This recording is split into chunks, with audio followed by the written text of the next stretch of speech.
CTM 1031 Delcon Seagers Juvenile Wilderness Camp.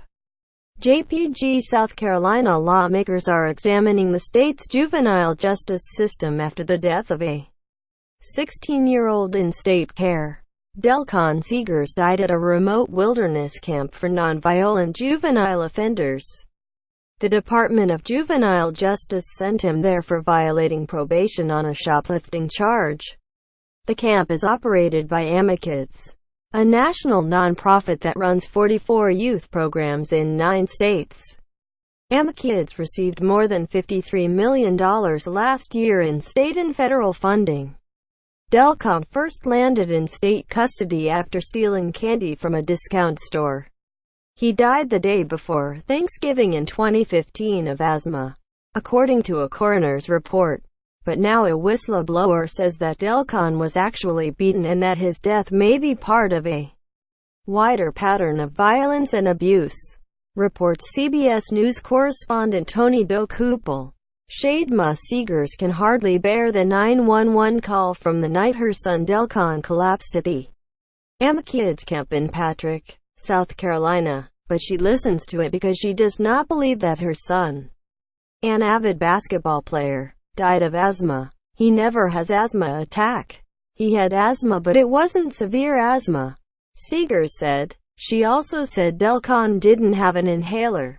She does believe the story her daughter uncovered on Facebook is that Delcon was beaten by other camp residents. Do you feel like you were lied to? Dokupel asked. Yes. For almost 2 years.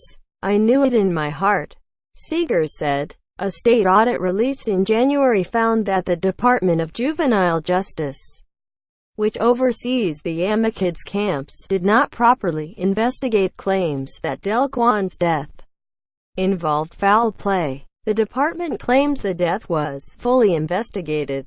Dwight Marshall is a former camp supervisor who was fired in an unrelated incident. How would you characterize the investigation into Delcon? Dokupel asked him. Slow, tedious, like no one cared, Marshall said. He's speaking out now, he said, because Delcon was like a son. Marshall said he told the state and AMIkids in writing that, according to a witness, Delcon had been hit in the chest before he died. Both organizations deny receiving these documents.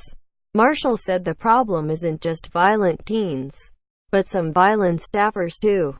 Kicks, slaps, punches, closed fist, close range, Marshall said. In 2015, according to investigators in Florida, a teenager at an AMIkids facility was body slammed by a staffer, who was fired for failing to call for assistance. Last year, in Union County, South Carolina, an AMIkids camp director was charged with unlawful neglect after allegedly choking a 15-year-old. 2 other staffers are accused of covering it up. The case is still pending.